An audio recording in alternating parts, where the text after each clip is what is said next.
Sa isang maliit na bayan sa Nueva Ecija, may eskwelahang matagal nang kilala sa tawag na San Isidro Central School. Lumang gusali, may mga bintanang kahoy at bakurang lupa na kapag tag-ulan ay nagiging putikan.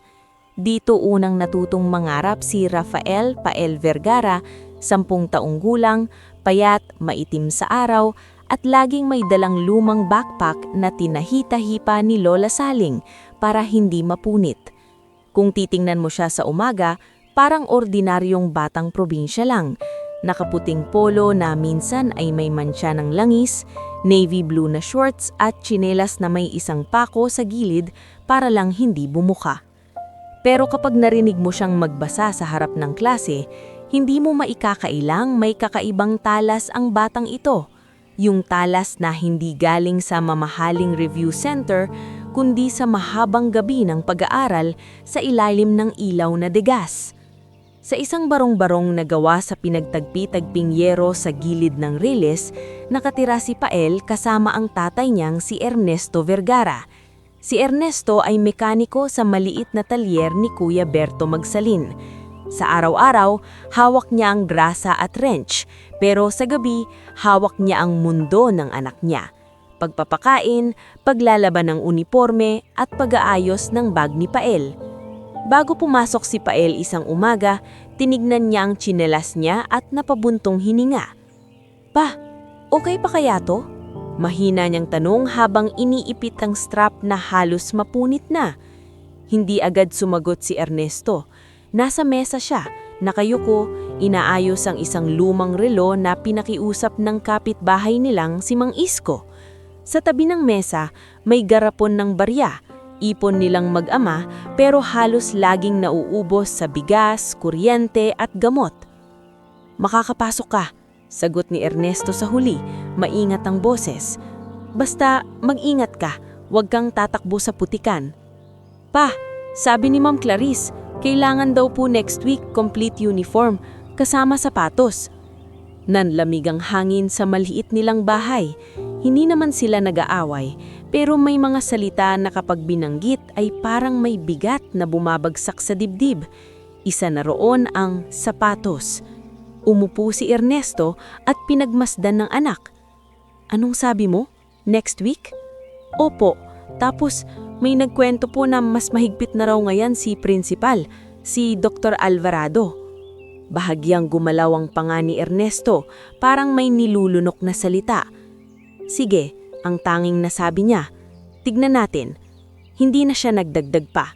Hindi dahil wala siyang plano, kundi dahil may mga bagay na pilit niyang itinatago sa anak para hindi ito mabigatan habang bata pa. Pagdating ni Pael sa school, sinalubong siya ng ingay ng mga batang naglalaro. May ilan na bago ang sapatos, makintab at may puting medyas. May ilan ding lumang rubber shoes na halatang pinamana pa. Si Pael lang ang halos nag-iisang nakatsinelas sa gate at alam niyang pansin iyon ng marami. Sa gilid ng walkway, naroon ang grupo ni Byram Castañeda, isang batang laging maayos ang buhok at bagong plansya ang uniforme. Kasama niya sina Jomar, Kiel at Ranz na parang laging may hinahanap na mapagtatawanan. "Uy, si Tsinelas Boy!" sigaw ni Byron sabay tawa. Nagtawanan ng barkada.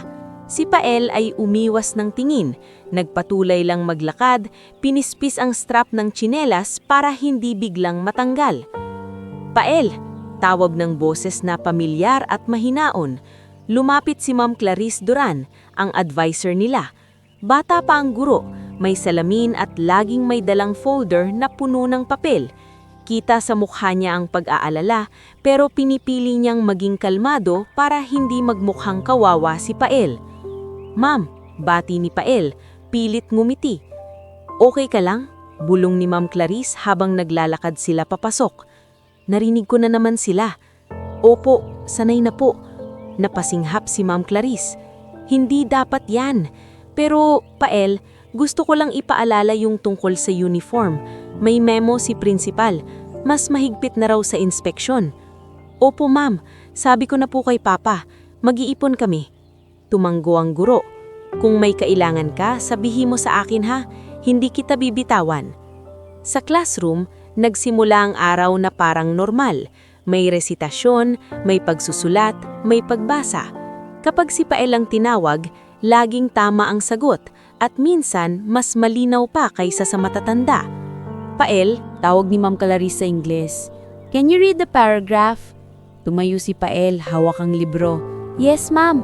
Malinaw at steady ang boses niya kahit may ilan sa likod na pabulong-bulong. Pagkatapos ng klase, lumapit si Aliana Ponce, isang tahimik na babae, malinis ang uniforme, at laging may baong sandwich. Hindi siya ka-close ni Pael noon, pero siya yung tipo ng batang may pusong nakikinig kahit hindi nagsasalita. Pael, mahina niyang tawag. May extra kong rubber shoes sa bahay, hindi ko na ginagamit. Gusto mo? Napalingon si Pael, nagulat. Ha? Hindi na Aliana, salamat. Baka magalit mama mo. Hindi, promise. Pero okay lang kung ayaw mo, okay lang. Ngumiti si Pael. Salamat pa rin, sobra. Sa labas ng classroom, dumaan si Dr. Severino Alvarado, principal ng San Isidro Central School. Matangkad, may suot na barong, at laging may kasamang clipboard. Sa likod niya, si Mrs. Celestina Riego, isang babae na maputi, matalimang mata, at halatang sanay sa negosyo. Board member siya, kilala sa bayan na may-ari ng hardware at maliit na lending company. Severino, sabi ni Mrs. Riego, sakto lang ang lakas para marinig ng mga guro. Hindi pwedeng maluwag-luwag ang school. Kung gusto nating maging competitive, discipline ang kailangan. Tumanggo si Principal Alvarado. I agree, Celestina. Kaya nga pinapa-implement ko ang uniform policy. Dapat presentable ang students. Sumabat si Ma'am Clarice, maingat ang tono. Sir, marami po kasing pamilya dito na hirap sa budget. Napatingin si Principal Alvarado sa kanya na parang malamig na hangin. Ma'am Duran, I understand. Pero rules are rules. Kung walang standard, walang respeto. Hindi na nakasagot si Ma'am Clarice. Si Pael na nasa loob ng room ay narinig ang usapan. Hindi man direct ang binanggit ang pangalan niya, parang alam niyang isa siya sa tinutukoy, isa sa mga hindi presentable. Pag-uwi ni Pael, dumaan muna siya sa talyer ni Kuya Berto. Doon niya madalas hintayin ng tatay niya, lalo na kung gabi na ang uwian. Kuya Berto, bati ni Pael, nakangiti kahit pagod. Andito po ba si Papa? Uy, Pael! Masayang sagot ni Kuya Berto, punas ang kamay sa basahan. Nasa likod. Tumulong ka muna sa pag-ayos nitong tools ha, para hindi nagkakalat. Opo. Habang inaayos ni Pael ang mga wrench at tornilyo, narinig niya ang pag-uusap ni na Ernesto at Kuya Berto sa likod. Hindi niya sinasadyang makinig pero rinig sa manipis na pader. Ernesto, sabi ni Kuya Berto, yung bayad mo sa utang, okay lang kahit next month. Huwag mo nang pahirapan sarili mo. Tapos na yun, Berto. Mababa ang boses ni Ernesto. Kailangan ko lang maghanda. May kailangan si Pael. Sapatos na naman, tanong ni Kuya Berto, halatang alam na ang kwento. Tahimik si Ernesto sandali. Oo, pero hindi lang sapatos. Yung school, may mga galaw na hindi maganda. Anong ibig mong sabihin? Basta, may naririnig akong balak nila. Ayokong lumaki ang anak ko sa lugar na tinatapakan ng mahihirap. Napatigil ang kamay ni Pael sa pag-aayos. Tinatawag kami na mahihirap, parang sumiksik na tanong sa loob niya. Hindi niya alam kung maiinis o malulungkot. Ayaw niyang maging pasanin. Pag-uwi nila sa bahay, naghapunan sila ng tuyo at sinabawang gulay. Tahimik si Ernesto, pero sa mata niya, parang may binubuo siyang desisyon. Pa, biglang sabi ni Pael habang hinahati ang tuyo.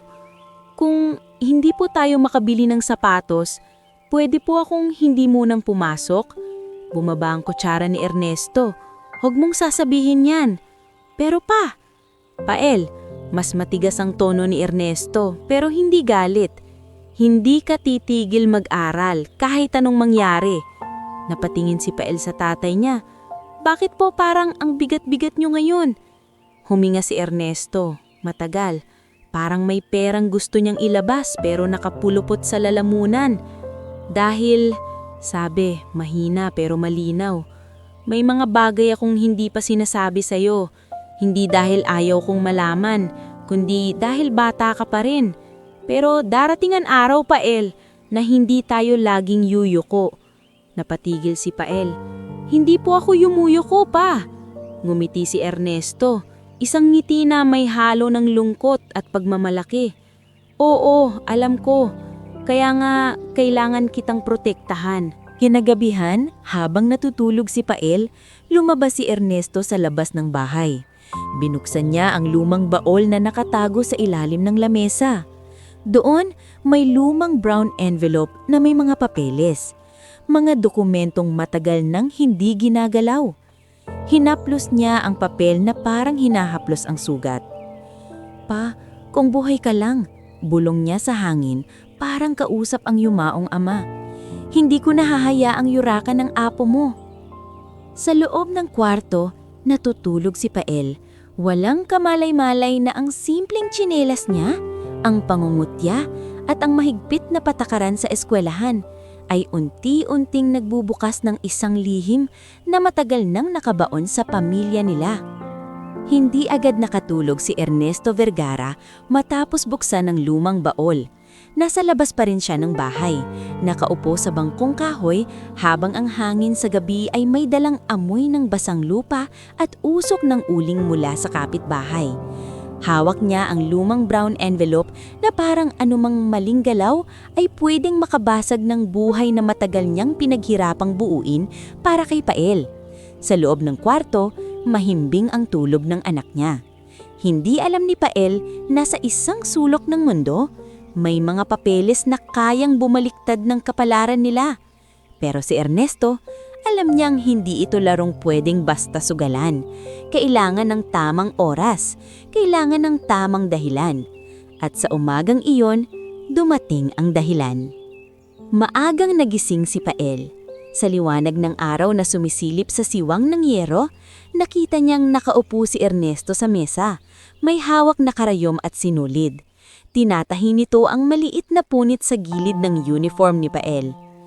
Pa, mahinang tawag, antok pa ang boses. Ang aga niyo. Hindi agad tumingin si Ernesto.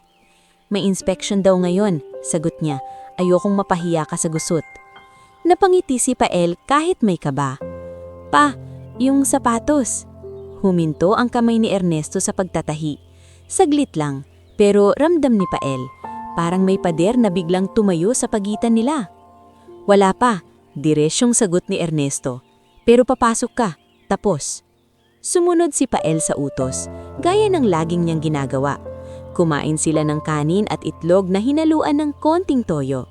Pagkatapos, sinuot ni Pael ang tsinelas, yung tsinelas na may pako sa gilid at siniguradong mahigpit ang strap.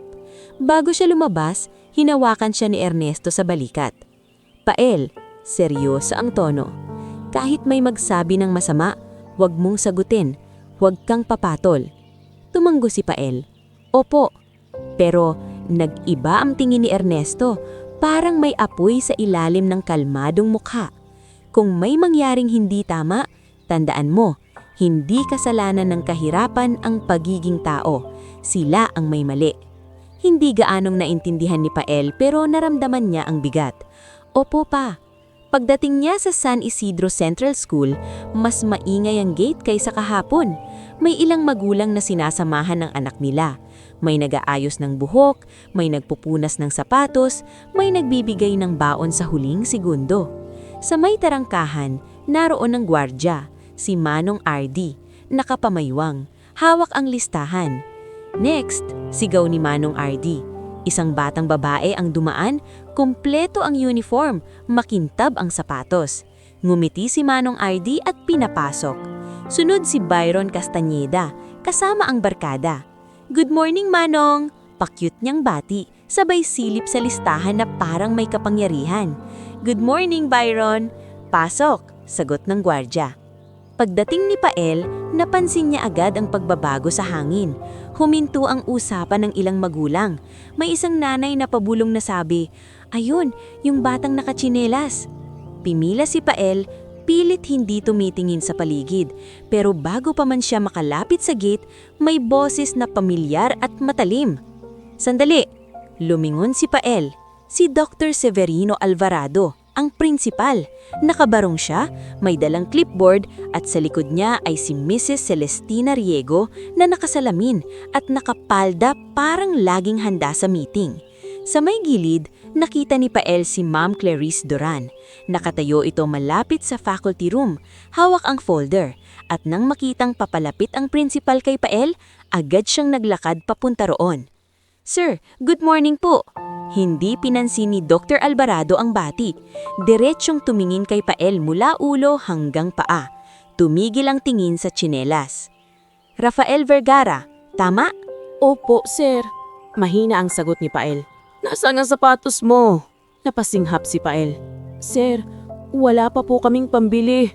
Pero papasok po ako. May quiz po kami. Rules are rules. Putol ni Dr. Alvarado. Malamig ang boses. Manong Ardi, pakisabi, hindi siya papasok. Parang may tumama sa dibdib ni Pael. Sir, kahit ngayon lang po. Promise po, maghahanap ako. Hindi. Matigas ang sagot ng prinsipal. Kung papasok ka ng ganyan, anong ituturo mo sa ibang bata? Na pwedeng lumabag? Hindi pwede. Sumingit si Mrs. Riego, parang hindi makapigil. Severino, tama yan. Dapat matuto. Discipline starts at the gate. Sa isang segundo, naramdaman ni Pael na ang buong mundo ay nakatingin sa kanya.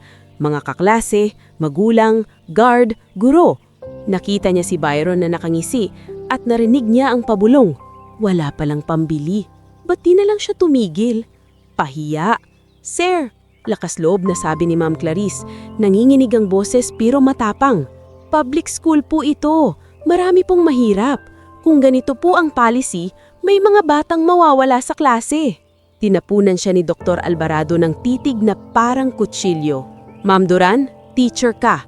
Tungkulin mong sundin ang patakaran, hindi kontrahin sa harap ng estudyante. Namula si Ma'am Clarice sa hiya, pero hindi siya umatras. Tungkulin ko rin pong protektahan ang dignidad ng bata, sir. Saglit na tumahimik ang gate, pero imbis na lumambot, mas tumigas si Dr. Alvarado.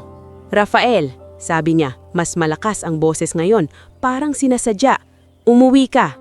Bumalik ka kapag may sapatos ka na. Nagsimulang mangingilid ang luha ni Pael. Pilit ng pinunasan pero mas lalo lang lumabas. Hindi siya iyakin, pero iba ang sakit ng mapahiya sa harap ng lahat. Pael, mahina ang tawag ni Ma'am Clarice. Gusto siyang lapitan. Pero si Manong Ardi na ang humarang. Nahihiya rin pero sumusunod. Anak, uwi ka muna. Yun daw ang utos. Sa puntong yun, wala nang nagawa si Pael. Tumalikod siya, dahan-dahang naglakad palayo sa gate. Yung tsinelas niya may tunog sa sementong basa. Chop, chop. Parang bawat hakbang ay sinasabi sa mundo na wala siyang sapatos. Habang naglalakad siya pa uwi, hindi niya napansin na sa gilid ng walkway nakatayo si Aliana Ponce. Nakita nito ang esena mula simula at hindi mapigilan ng panginginig ng kamay niya. May cellphone siya sa bulsa. At sa unang pagkakataon, ginawa niya ang isang bagay na hindi niya akalaing gagawin niya. Inilabas niya ito at lihim na kinunan ng pangyayari. Hindi para ipahiya si Pael, kundi para ipakita sa tatay niyang si Attorney Lorenzo Ponce, ang ama niyang hindi basta-basta tumitigil kapag may kawalan ng katarungan. Pag-uwi ni Pael, parang mas mabigat ang hangin sa bahay. Pagbukas niya ng pinto, nakita niya si Ernesto na naghuhugas ng kamay, halatang galing sa talyer pero mas maaga ngayon. Anong oras pa lang umuwi ka na? Tanong ni Ernesto, hindi pa galit pero may kutob. Hindi makatingin si Pael. Pael? Mas mabigat ang boses ni Ernesto. Anong nangyari? Parang sumabog ang luha ni Pael. Hindi po nila ako pinapasok pa, kasi nakatsinelas ako. Sa harap po ng lahat, pinauwi po ako ni Principal Alvarado. Nagkibit balikat si Pael. Parang gusto niyang maging maliit. Sabi po nila, rules are rules. Tapos, tumawa po si Byron. Napatigil si Ernesto. Hindi siya sumigaw, hindi siya nagwala. Pero ang mata niya, yung mata niyang sanay sa grasa, biglang naging ibang klase ang dilim. Umupo ka. Utos niya, kontrolado ang sarili. Umupo si Pael sa bangko. Iiyak pa rin. Sorry po, hindi po kasalanan ko. Wala lang po talaga. Lumapit si Ernesto at hinawakan ang ulo ng anak niya. Marahan, hindi mo kasalanan, Pael. Tapos pa, parang lahat po nakatingin. Parang ang dumi-dumi ko. Doon, parang may pumutok sa loob ni Ernesto. Hindi galit na pasabog, kundi galit na tumitigas, na nagiging desisyon. Makinig ka, sabi ni Ernesto. Mababa pero matalim. May sasabihin ako sa'yo. Matagal ko nang hindi sinasabi kasi ayokong mabigatan ka. Tumigil ang iyak ni Pael. Napatingin sa tatay niya. Yung lupa ng eskwelahan, hindi basta lupa lang. Dating pag-aari yun ng lolo mo, si Don Emilio Vergara. Nanlaki ang mata ni Pael. Ha? Lolo ko po? Bakit? Huwag ka munang magsalita, pigil ni Ernesto, pero hindi masunggit. Noon, pinaubaya ng lolo mo sa gobyerno yan para gawing public school. May kasunduan. Ang kondisyon, mananatiling public school, hindi gagawin negosyo, hindi ibebenta. Naupo si Ernesto sa harap niya, parang mabigat ang alaala. Pero may naririnig akong balita, Pael. May mga taong gustong gawing private ang school, gusto nilang kumita. At para magmukhang high standard, pinapahiya nila ang mga batang katulad mo. Nanginig ang labi ni Pael. Pa, anong gagawin natin? Tumingin si Ernesto sa direksyon ng lumang baul. Alam ni Pael, may laman iyon pero hindi niya pinapansin noon. Gagawin natin ang tama, sagot ni Ernesto. Mabigat ang tono. Pero hindi ngayon. Kailangan kong ayusin. Kailangan kong siguraduhin. Papasok pa po ba ako bukas? Huminga si Ernesto. Oo, mariin niyang sagot. Pero sa pagkakataong ito, hindi ka na mag-iisa. Sa kabilang bahay habang gabing-gabi na, si Aliana ay nakaupo sa sala, hawak ang cellphone. Dumating ang tatay niya, si Attorney Lorenzo Ponce, nakabarong pa mula sa opisina, pagod pero alerto. Aliana, tawag ng ama, bakit gising ka pa? Tumayo si Aliana. Pa, may ipapakita ako. Anong meron? Inabot ni Aliana ang phone. Kanina sa gate, pinauwi nila si Pael Vergara dahil nakatsinelas. Nanood si Attorney Ponce. Habang tumatakbo ang video, unti-unting tumigas ang panga niya. Kilala niya ang prinsipal. Kilala niya rin ang board member na si Celestina Riego. At higit sa lahat, kilala niya ang kasaysayan ng lupa ng San Isidro Central School. Isang kasaysayang minsan na niyang hinawakan sa korte. Pero hindi niya tinuloy noon dahil umasa siyang magiging patas ang mga namamahala. Anak, sabi niya, mababa ang boses. Sino ang nag-utos? Si Principal Alvarado po. At andon si Mrs. Riego. Dahan-dahang ibinaba ni Attorney Ponce ang cellphone. Okay, sabi niya, parang may desisyon na rin. May mga bagay na hindi na dapat palampasin. Sa bahay naman ni Pael, nakatulog ang bata sa pagod at iyak. Naiwan si Ernesto sa mesa, nakaharap sa baul. Binuksan niya ito, kinuha ang brown envelope at inilapag ang mga papeles. Sa unang pahina, nakasulat ang pangalan, Emilio Vergara. Hinapros ni Ernesto ang titulo, parang sinasariwa ang panahon. Pa, bulong niya sa hangin, hindi na ako magpapakumbaba sa maling tao. Kinabukasan, may pagbabalik na magaganap. At sa pagbabalik na iyon, hindi na tsinelas ang pag-uusapan, kundi ang dignidad, ang lupa at ang kapangyarihang matagal nilang hindi ginagamit. Kinabukasan, mas maaga pang nagising si Ernesto Vergara kesa dati. Hindi siya nagkape, hindi siya nagpatugtog ng radyo. Tahimik siyang kumilos na parang may ritual, yung tahimik na kilos ng taong matagal nang nagtiis at ngayon lang muling humihinga ng malalim. Sa mesa, nakalatag ang mga papeles mula sa brown envelope, lumang kopya ng titulo, kasunduan ng paggamit ng lupa at ilang dokumento na may pirma ng mga taong matagal nang patay pero buhay pa rin ang ink sa papel. Sa tabi nito, isang lumang ballpen at isang maliit na panyo na ipinahiram ni Lola Saling para pangpunas ng pawis. Nakatayo sa pintuan si Pael, hawak ang bag niya, nakaputing polo at shorts. Nakasuot pa rin siya ng tsinelas, pero ngayon hindi na siya nanginginig. May bahid pa rin ng hiya sa mata, pero may halong pag-asa. Dahil kahapon, Sinabi ng tatay niya, hindi ka na mag-iisa. Pa, mahinang tanong ni Pael, pupunta po tayo sa school ngayon? Tumanggo si Ernesto. Oo, pero bago yon, magbibihis tayong ng maayos. Nagulat si Pael nang ilabas ng tatay niya ang isang lumang polo na matagal nang nakatago sa aparador. Maputla na ang kulay pero planchado. Isang maong na pantalon na may konting kupas sa tuhod at isang pares ng sapatos.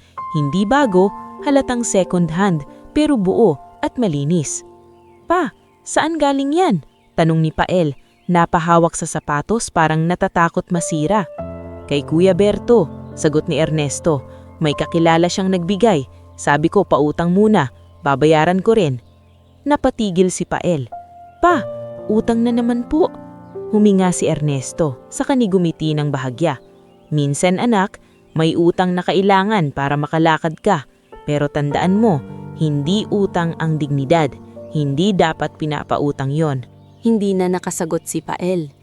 Isinuot niya ang sapatos at sa unang pagkakataon, matapos ang matagal na panahon, naramdaman niyang parang kasama siya sa mundo ng mga batang pumapasok sa gate nang hindi natitigil. Paglabas nila ng bahay, may dalawang taong naghihintay sa kanto.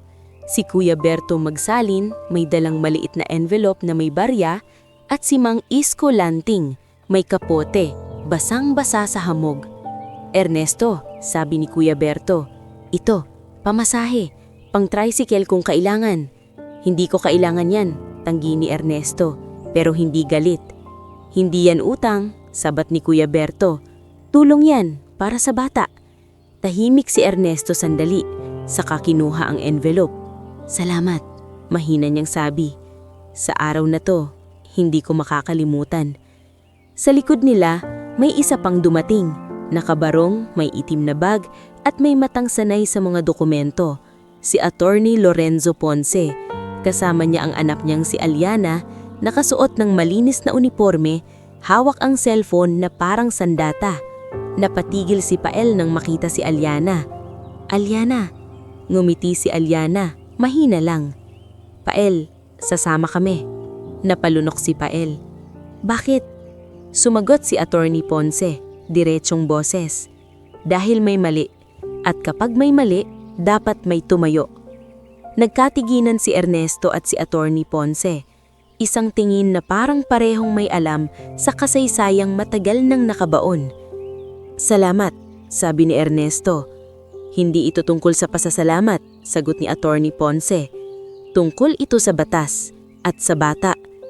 Pagdating nila sa San Isidro Central School, iba ang eksena. May mga estudyanteng nagsisiksikan, may mga magulang na nagmamadali. Pero nang makita nila si Ernesto na nakapolo at maong, kasama ang abogado, unti-unting kumalat ang bulungan. Uy, nakahiram, pabulong ni Kil, sabay tawa. Hindi sumagot si Pael.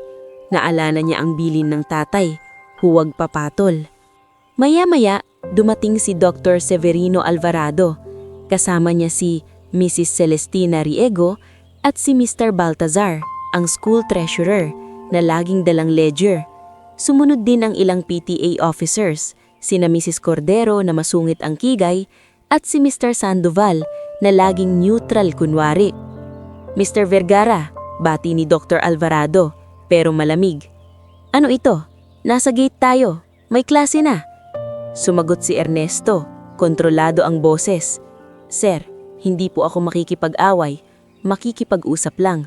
Tungkol sa nangyari kahapon at tungkol sa school. Nang makita ni Dr. Alvarado si Attorney Ponce, umimpis ang kumpiyansa niya kahit saglit lang. Attorney Ponce? Good morning, sagot ng abogado. We're here to discuss a violation of a child's right to education and possibly a violation of a land use agreement. Napakunot noon ni Mrs. Riego. Land use agreement? Anong pinagsasabi niyo? Dahan-dahang binuksan ni Ernesto ang bag na daladala at ilinabas ang brown envelope. Sa unang pagkakataon sa harap ng maraming tao, ipinakita niya ang papel na matagal na niyang kinikimkim. Ang lupa po ng school, sabi ni Ernesto, malinaw, ay dating pag-aari ng tatay ko, si Emilio Vergara. Pinagamit ito sa gobyerno May kasunduan. Public school po ito. Hindi ito negosyo, hindi ito pwedeng gawing private academy. Nanlaki ang mata ni Mr. Baltazar. Sandali! Vergara? Don Emilio Vergara? May ilang matatandang magulang na nakirinig at napabulong. Ay oo, yung Vergara. Dating may lupa, pero nawala. Tumawa si Mrs. Riego, pero hindi masaya ang tawa. Mr. Vergara, baka naman luma na yan. Kung public school to, pag-aari ito ng gobyerno. Sumingit si Attorney Ponce, kalmado pero matalim. Ma'am Riego, pag may deed of donation na may kondisyon at nilabag ang kondisyon, maaaling bawiin ng donor o ng heirs. At base sa impormasyon namin, may plano kayong gawing private ang school. Namutla si Dr. Alvarado. Hindi totoo yan. Hindi pa, sagot ni Ernesto, tumitig. Pero narinig ko. At sa paghihigpit nyo sa gate, sa pagpapahiya sa mga batang mahihirap, pinapakita nyo kung anong klaseng school ang gusto nyong gawin. School na pang may pera. Tumaas ang boses ni Mrs. Cordero, PTA officer. Kung rules naman kasi, disiplina. Disiplina? Lumingon si Ernesto, hindi sumisigaw pero matalim. Disiplina ba ang pagpapauwi sa bata sa harap ng lahat? Disiplina ba ang pagtawa ng mga kaklase niya habang umiiyak siya? Hindi nakasagot si Mrs. Cordero. Si Ma'am Clarice na nasa gilid, lumapit ng marahan. Sir, totoo po yan. Nakita ko po. Pinilit ko pong ipagtanggol si Pael. Saglit na tumahimik ang grupo. Narinig ang bell. May mga batang dumadaan, nangingiming tumingin. Ang buong gate parang naging korte. Lumapit si Dr. Alvarado kay Ernesto. Binabaan ng boses na parang ayaw ipahiya ang sarili. Anong gusto mo? Bawiin ng yupa? Paalisin ng school? Huminga si Ernesto. Sa loob niya may galit, may sakit. Pero naalala niya ang sinabi ni Pael kagabi. Ayokong maghigante, gusto ko lang mag-aral. Kaya pinili niya ang daan na magbabago, hindi lang gagante. Hindi ko babawiin, sabi ni Ernesto, malinaw. Hindi ko sisirain ng school, pero gusto ko itong bilhin. Bilhin? Napataas ang kilay ni Mrs. Riego, halatang insulto sa kanya. Ikaw? Mekaniko ka lang. Doon, unang beses na umangat ang mata ni Ernesto na parang may ibang bigat. Oo, mekaniko ako, pero hindi nyo alam ang lahat. Sumingit si Attorney Ponce at inilabas ang isa pang folder. Mr. Vergara has the legal standing as heir and we are prepared to file for reversion of the property if the conditions are violated. However, we are offering a settlement option, acquisition and restructuring, ensuring it remains accessible. Nataranta si Mr. Baltasar. Pero paano yan? Public school to. Pwede itong maging public-private partnership, sagot ni Attorney Ponce. May mga paraan basta malinaw ang terms. Tumingin si Ernesto kay Pael. Anak, mahina niyang tawag. Lumabit si Pael, nanginginig pero matapang. Nakatitig sa kanya ang lahat, mga guro, magulang, kaklase. Si Byron nakatayo sa malayo, parang hindi alam kung matatakot o may inis. Pa, bulong ni Pael, hindi po ba parang paghihiganti to? Umiling si Ernesto. Hindi, pagbabago to. Tumingin si Pael kay Dr. Alvarado at kay Mrs. Riego. Kahit bata, may bigat ang boses niya. Sir, gusto ko lang po pumasok. Gusto ko lang po mag-aral. Sana po, wala nang batang papauwiin dahil lang sa sapatos. Nanlaki ang mata ni Ma'am Clarice, parang tinamaan siya sa puso. Saglit na napahiya si Dr. Alvarado, pero pilit niyang inayos ang sarili. Rafael, you may go to your classroom. Bago umalis si Pael, narinig niyang bumubulong si Byron. Sip-sip, pero ngayon hindi na sumakit dahil alam ni Pael hindi siya sip-sip, hindi siya mahina. May tatay siyang tumayo. Habang papasok si Pael sa hallway, naramdaman niyang may pagbabago sa paligid. Hindi pa tapos ang laban, hindi pa natatapos ang usapan, pero nagsimula na ang isang bagay na hindi na kayang pigilan. Sa gate, nakaharap si Ernesto kay Dr. Alvarado at kay Mrs. Riego. Tahimik niya sabi, magkikita tayo sa faculty meeting today. At sa likod ng salitang iyon, nakatago ang isang katotohanan. Ang kahihiyan ng anak niya ang naging mitsa. Pero ang tunay na laban ay para sa lahat ng batang tulad ni Pael na dapat may karapatang pumasok kahit ano pa ang suot sa paa. Pagkatapos ng bell at pagpasok ni Pael sa hallway, hindi na bumalik ang normal na ingay ng eskwelahan sa gate. naiwan si Ernesto Vergara na nakatayo sa harap ng prinsipal, ng board member at ng ilang opisyal ng PTA. Parang isang tahimik na bagyo na hindi sumisigaw pero ramdam mong may magbubuhos. Magkikita tayo sa faculty meeting today. Ang huling sabi ni Ernesto. At ngayon, naroon na silang lahat sa lumang faculty room. Isang kwarto na amoy chalk at lumang kahoy. May mesa sa gitna, mga lumang electric fan sa sulok, at dingding na may naka-frame na graduation pictures ng mga batch na nakalipas. Nakatayo si Dr. Severino Alvarado sa unahan, pilit ayos ang postura, pero halatang hindi mapakali. Sa tabi niya si Mrs. Celestina Riego, nakapulupot ang braso, malamig ang titig, parang gustong ipaalala sa lahat na may pera at impluwensya siya. Nakaupo rin si Mr. Baltazar na treasurer, hawak-hawak ang ledger na parang panangga. Sa kabilang dulo ang ilang PTA officers, si Mrs. Cordero na mahigpit ang labi at si Mr. Sandoval na pilit neutral ang mukha. Sa gilid, nakatayo si Ma'am Clarice Duran, hawak ang folder na may memo ng uniform policy, parang gustong ipaglaban ng tama pero takot pa ring mawalan ng trabaho. Nang pumasok si Attorney Lorenzo Ponce, tumahimik ang lahat. Kasunod niya si Ernesto, may hawak na brown envelope at isang hiwalay na folder na tila mas bago at mas makapal. Let's be clear, panimula ni Attorney Ponce. Kalmado, ngunit may diin. We are not here to cause chaos. We're here to prevent a bigger chaos, one that will happen if the terms of the land use agreement are violated. Terms, singit ni Mrs. Riego. Tumawa ng pilit. Attorney Ponce, masyado kayong dramatiko. This is a school. We're improving standards. Improving standards by humiliating a child at the gate? Tanong ni Attorney Ponce, diretso ang tingin. By making poverty a reason to lose access to education? Napasinghap si Mrs. Cordero. Rules naman kasi. Rules are tools, putol ni Ma'am Clarice. Biglang lumakas ang loob. At kung mali ang paggamit, nagiging armas. Napatingin si Dr. Alvarado kay Ma'am Clarice, pero sa pagkakataong ito, hindi na ito umatras. Dahan-dahang inilapag ni Ernesto ang brown envelope sa mesa at binuksan ito. Sir, sabi niya kay Dr. Alvarado, ayokong sirain ang eskwelahan. Lumaki rin ako sa bayang to, pero hindi ko rin kayang hayaan na maging negosyo ang lugar na dapat kanlungan ng mga bata.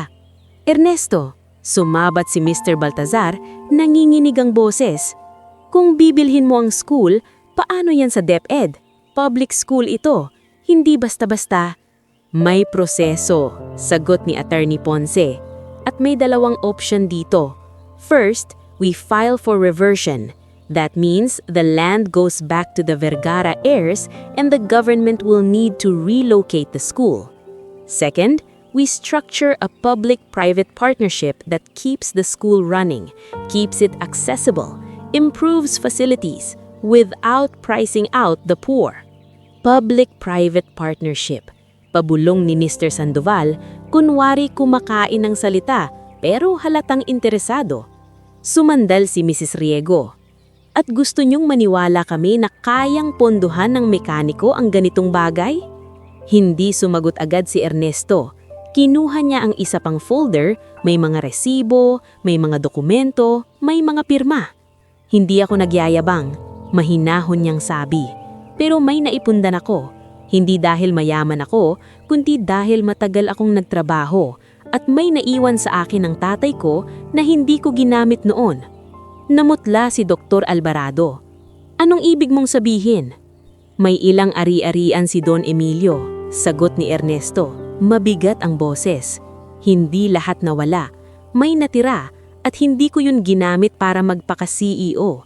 Ginamit ko para buhayin ang anak ko. Pero ngayon, kailangan ko nang gamitin para ituwid ang mali. Tumanggo si Attorney Ponce. And we have investors willing to support the restructuring as long as the school remains accessible. Philanthropic model, scholarship program, transparent accounting. Napaubo si Mr. Baltazar. Accounting? Nagkatigi na ng ilang guro. Alam ng marami na may mga donations noon na hindi malinaw kung saan napupunta. Hindi nila sinasabi pero ramdam sa hangin. Doon unang bumaon ang takot sa mukha ni Dr. Alvarado. Attorney Ponce, are you threatening an audit? Audit happens when there's smoke, sagot ng abogado. And right now, people are smelling something. Sumingit si Mrs. Riego. Tumayo na. Severino, this is nonsense. You're letting them bully you. We can fight this. Pero si Dr. Alvarado, kahit matigas, alam niyang kapag lumaban siya at bumagsak ang lahat, siya ang unang masusunog. At higit sa lahat, nakita niya kahapon ang video. Narinig niya ang bulungan. Naramdaman niyang gumagalaw ang bayan laban sa kanya. Ang dignidad ng bata ang mitsa, pero ang kasunduan ng lupa ang tunay na bomba. Kaya imbes na sumigaw, naupo siya. What do you want, Mr. Vergara? Tanong niya, halos abulong. Gusto ko ng pagbabago, sagot ni Ernesto. At gusto ko, magsimula iyon sa leadership. Tahimik. Parang may pumutok sa dibdib ng faculty room. Sa huli, nagkasundo sila sa isang quiet exit. Isang buwang transition, si Dr. Alvarado ay magre-retire early para hindi masira ang pangalan niya. Hindi siya ikukulong, hindi siya ipapahiya sa plaza, pero aalis siya sa pwesto. Nang pirmahan ng kasunduan, nakita ni Ma'am Clarice ang kamay ni Dr. Alvarado na bahagyang nanginginig. Hindi siya natuwa, hindi rin siya naawa. Ang naramdaman niya ay bigat ng katotohanan. May mga batang tinatapakan para lang mapanatili ang kapangyarihan. Pagkalipas ng ilang linggo, kumalat sa buong bayan ng balita. Hindi bilang chismis, kundi bilang usap-usapan na may halo ng pag-asa. Si Vergara binili daw yung school. Yung mekaniko, grabe.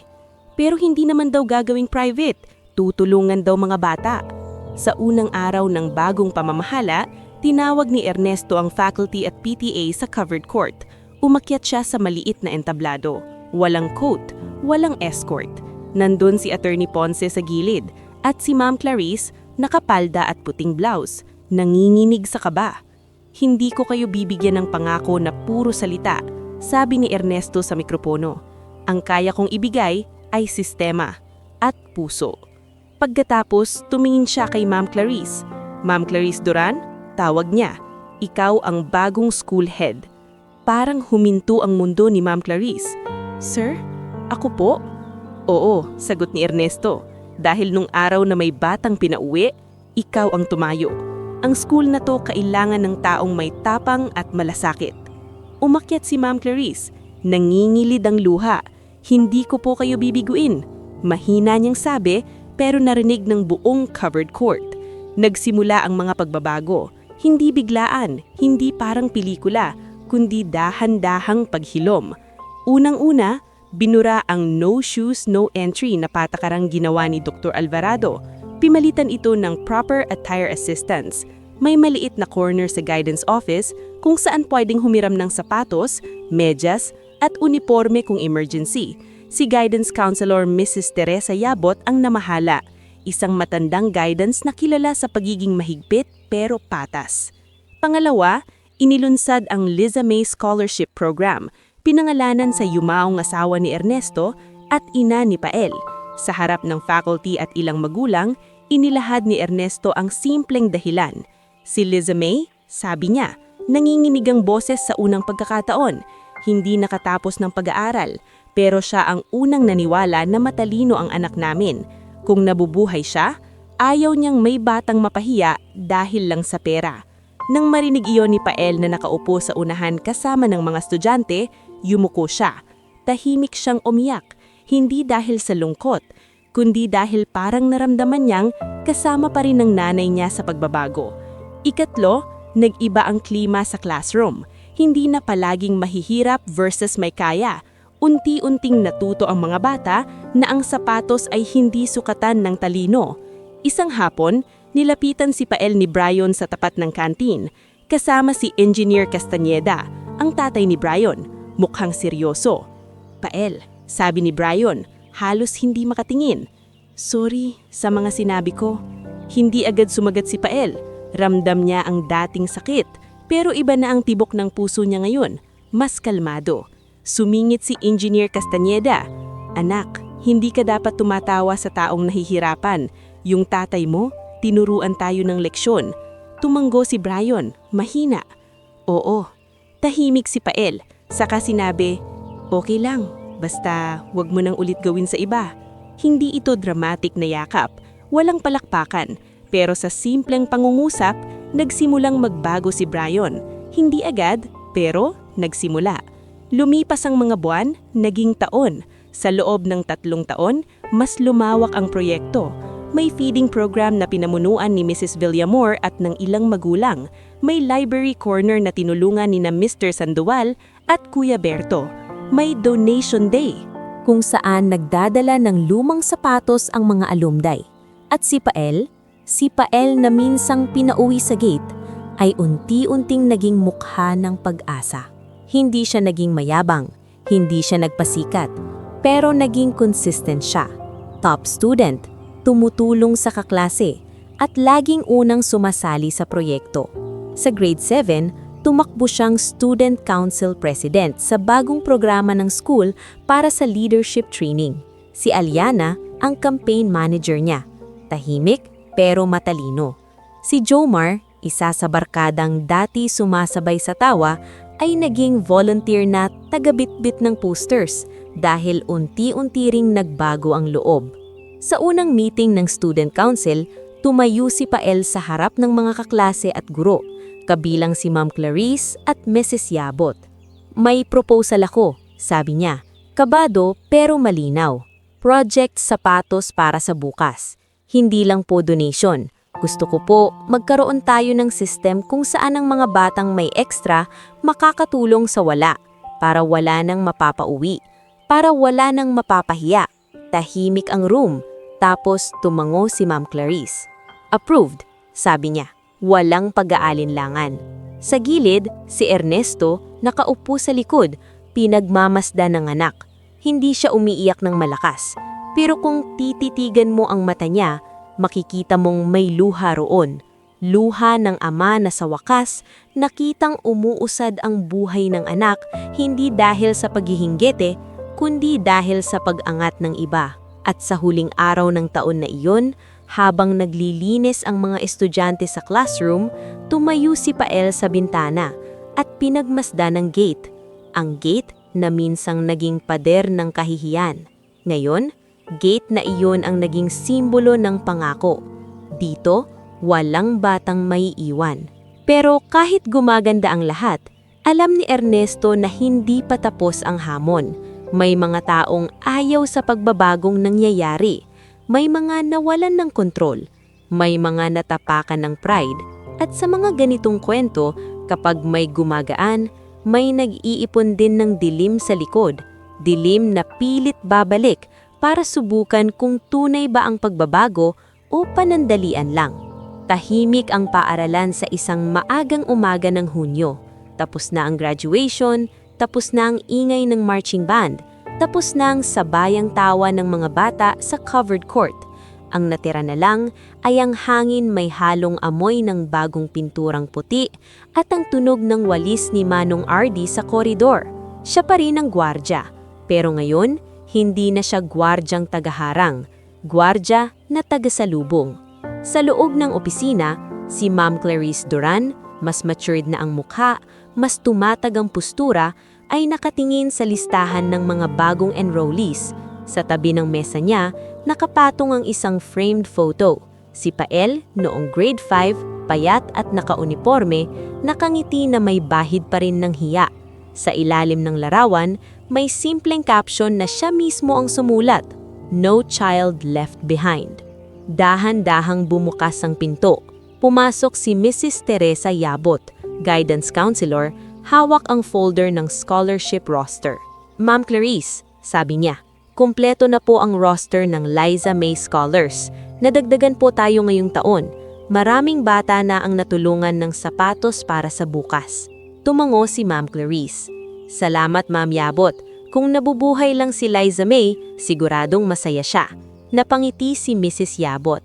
"At kung nakikita niya si Tael ngayon, baka mas lalo siyang umiyak.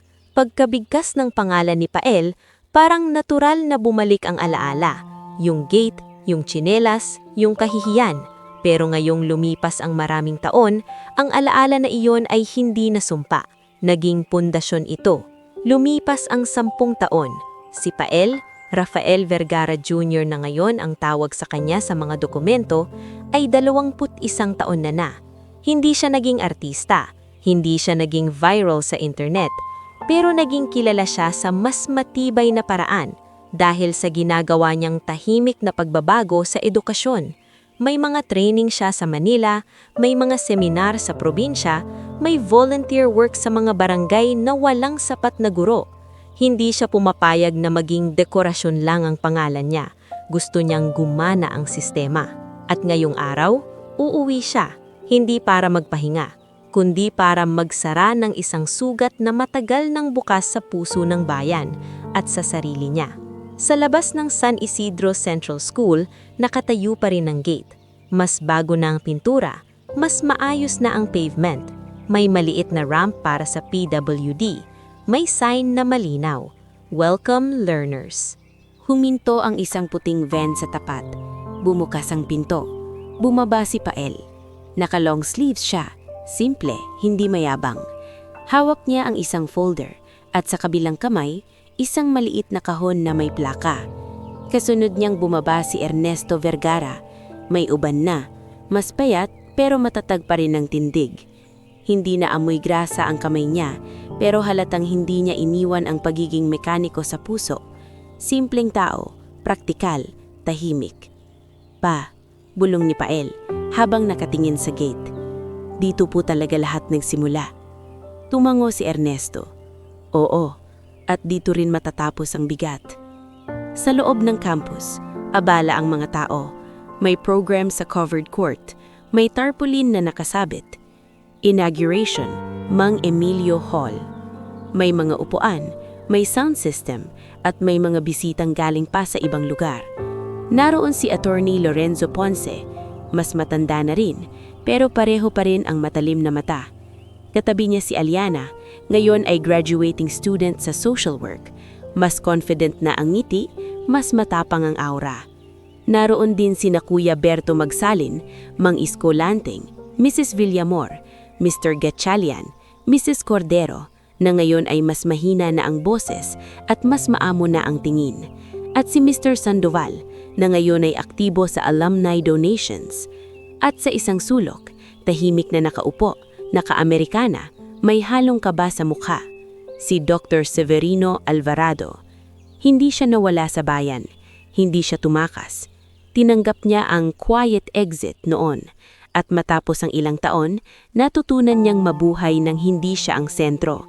Hindi siya bida rito, pero siya ang paalala na ang sistema ay pwedeng magkamali at pwedeng ituwid. Nang magsimula ang programa, umakyat si Ma'am Clarice sa entablado bilang school head. Nagbigay siya ng maikling panimula. "Maraming taon na ang lumipas," sabi niya sa mikropono, "pero may mga araw na hindi ko makakalimutan. Isang araw na may batang pinauwi sa gate at isang ama na tumayo. Dahil doon, hindi lang isang bata ang natulungan, buong henerasyon." Palakpakan. Tumayo si Pael at Ernesto, bahagin yumuko, pero halatang ayaw nilang maging celebrity. Gusto lang nilang maging dahilan ng pagbabago. Sunod na tinawag si Pael. Pag-akyat niya sa entablado, sandali siyang huminto. Tumingin siya sa mga bata sa harap. Mga batang may iba't ibang suot, iba't ibang kulay ng sapatos, may ilan pa ring luma, pero wala ng takot sa mata. May ilan sa kanila, scholar ng Liza May program. May ilan, beneficiaries ng sapatos para sa bukas. Huminga siya ng malalim. "Good morning," bungad niya. "Ako si Rafael Vergara Jr., pero dito, kilala ninyo akong Pael." Natawa ang mga bata. Parang mas naging malapit ang hangin. "Dati," patuloy niya, "akala ko ang pinakamasakit na bagay sa mundo ay yung mapahiya. Yung pakiramdam na dahil lang sa suot mo sa paa, parang wala ka ng karapatang pumasok." Tumahimik ang crowd, kahit ang mga matatanda napayuko, lalo na yung mga nakakaalala. Pero habang tumatanda ako, sabi ni Pael, naiintindihan ko na ang kahihiyan minsan nagiging pinto. Pinto ang bubukas kapag may taong pipiliin ang tama. Tumingin siya kay Ernesto. Pinili ng tatay ko ang tama. Nagpanakpakan muli. Nakita ni Pael ang mata ng tatay niya na nangingilid, pero pinipigilan. Ngayong araw, sabi ni Pael, binubuksan natin ang Mang Emilio Hall. Pinangalanan natin ito sa lolo ko, si Don Emilio Vergara, na nagtiwala sa bayan. Pero hindi ito tungkol sa pamilya ko lang. Tungkol ito sa ideya na ang edukasyon dapat protektado. Itinaas niya ang maliit na kahon. At sa araw na ito rin, inilulunsad natin ang bagong expansion ng Liza May program. Mas maraming sapatos, mas maraming uniform, mas maraming libro, mas maraming kapagitan. Nagpalakpakan ng mga tao. Si Mrs. Teresa Yabot ay napapikit, tila pinipigilan ng luha. Si Aliana nakangiti, parang proud na proud. Pagkatapos ng speech, pinutol ang ribbon, nag-unveil ng plaka. Nakalagay roon, Mang Emilio Hall, built for learners, anchored by dignity. Lumipas ang programa. Nag-ikot ang mga bisita sa bagong gusali. May bagong classrooms, may maliit na reading corner, may computer lab na donasyon ng alumni. Habang naglalakad si Pael sa corridor, lumapit si Dr. Alvarado. Mabagal ang hakbang, pero diretsyong tiningnan si Pael. Rafael? Tawag niya, hindi na Vergara. Ilaning, hindi na malamig. Can I talk to you? Tumigil si Pael. Sandali siyang nag-isip, pero hindi siya umatras. Opo, sir. Nagkatinginan sila sa gitna ng corridor na dating puno ng takot para kay Pael. Nakakahiyang ginawa ko noon. Diretsyong sabi ni Dr. Alvarado, walang paligoy. I thought discipline meant being hard. I didn't realize I was crushing a child. Tahimik si Pael. Hindi siya naghahanap ng paghihigante. Pero hindi rin niya basta-basta kakalimutan. Sir, mahinam niyang sagot. Masakit po talaga, pero kung hindi po nangyari yon, baka hindi rin po nagbago ang school. Tumanggo si Dr. Alvarado, parang nabunutan ng tinik, pero may bigat pa rin. Thank you for not turning this into revenge. Sumagot si Pael, simple lang. Hindi po kasi yun ang itinuro ng tatay ko. Nang umalis si Dr. Alvarado, lumapit si Aliana. Pael, bulong niya. Proud ako sa'yo. Ngumiti si Pael. Hindi ako to kung wala ka rin. Kung hindi mo kinunan yung video, kung hindi mo sinabi sa tatay mo, ginawa ko lang yung tama, sagot ni Aliana. Katulad ng ginagawa mo ngayon. Habang nag-uusap sila, sa labas ng gate may isang batang lalaki na papasok. Mga 8 taong gulang, payat, may bitbit na plastic folder imbes na bag. Punit ang sapatos niya sa harap at halatang nahihiya siya. Huminto siya sa mismong lugar kung saan minsang pinahinto si Pael. Napansin siya ni Manong RD at lalapitan sana pero bago pa siya magsalita, may 2 batang lumapit. Si Nika Salonga at isang kaklase niya. Pareho silang nakauniporme, may maayos na sapatos. Kuya, sabi ni Nika, okay ka lang? Tara, sabay tayo. Nahihiya ang bata. Pudit kasi sapatos ko. Sumagot si Nika, parang natural lang. Walang problema. May corner tayo sa guidance office. Bibigyan ka doon. Tara. Nakita ni Pael ang esena mula sa corridor. Parang bumagal ang mundo. Yung batang iyon, parang siya noon. Pero ngayon, hindi na gate ang unang haharang. Kapwa bata na ang unang sasalo. Lumabas si Pael sa corridor, naglakad papinta sa gate at lumuhod sa harap ng bata. Anong pangalan mo? Tanong niya, mahinam. Dino po, sagot ng bata. Dino, ulit ni Pael, ngumiti.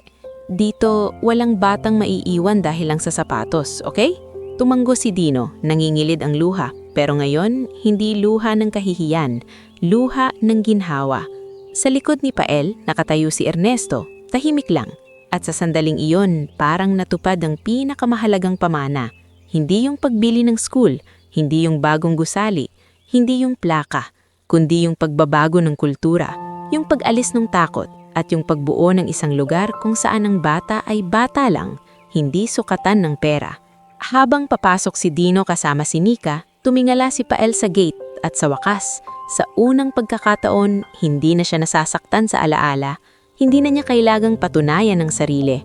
Dahil ang tunay na tagumpay, hindi yung naipakita mo sa mundo na kaya mong bumili ng eskwelahan, kundi yung naipakita mo na kaya mong baguhin ang puso ng eskwelahan.